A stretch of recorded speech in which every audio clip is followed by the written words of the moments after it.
Get ready to be amazed sa itatampok nating Pinoy invention. Ang microscope na singliit ng keychain pero kayang makakita ng mga super liit na bagay. Ang bonus, mura lang ito kaya pwedeng bigyan ng access kahit may hirap na estudyante. Tara, let's change the game at makisilip sa microscope.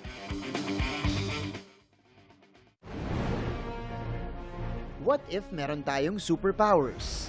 Tulad ng power na makakakita ng super liit na microorganisms o microbes. Pero dahil hindi yan kayang makita ng ating mga ordinaryong mata, nagpapatulong muna tayo sa mga microscopes. Para makita at mapag-aralan ang microorganisms, kailangan natin gumamit ng special instrument. At ito ang microscope. Usually, ganito talaga siya kalaki.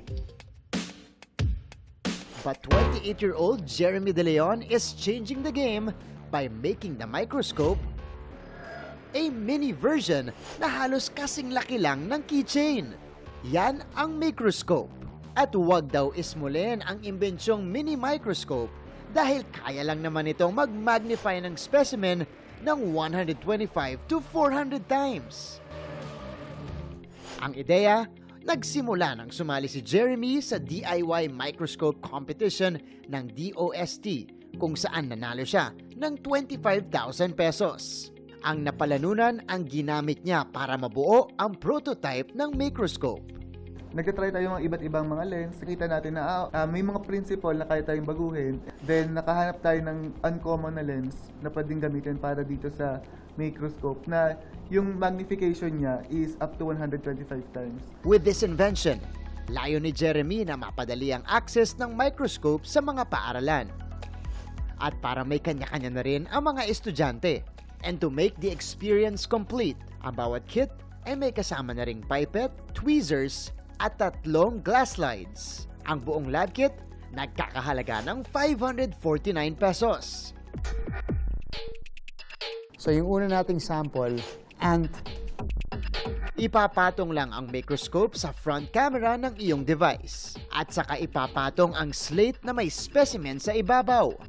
Pwede pa nating i-zoom in to. Siyempre, nasa camera mode ka eh. Wow! Oh, ito yung antena. Kita niyo yung detalye, no? Silipin naman natin ang itsura ng frog blood.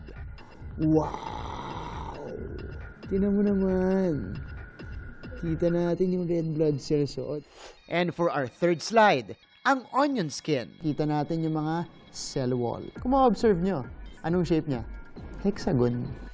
Dito lang Setyembre, nagwagi ang imbensyong ito ni Jeremy sa James Dyson Award, isang international award for design engineers, where he won 330,000 pesos. Gagamitin niya ito sa pagbibigay ng microscopes sa mga estudyante at guro sa remote areas. Parang yung kamalayan nila sa science is nandun. Para magkaroon tayo ng mas maraming mga researcher. And that is it mga kapuso. Hopefully, mas marami pang marating at matuto sa paggamit ng microscope. And we hope we get inspired to be more innovative by thinking out of the box.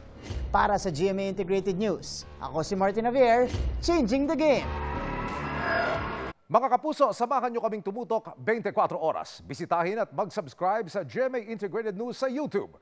Sa mga kapuso abroad, bisitahin ang GMA Pinoy TV at www.gmanews.tv.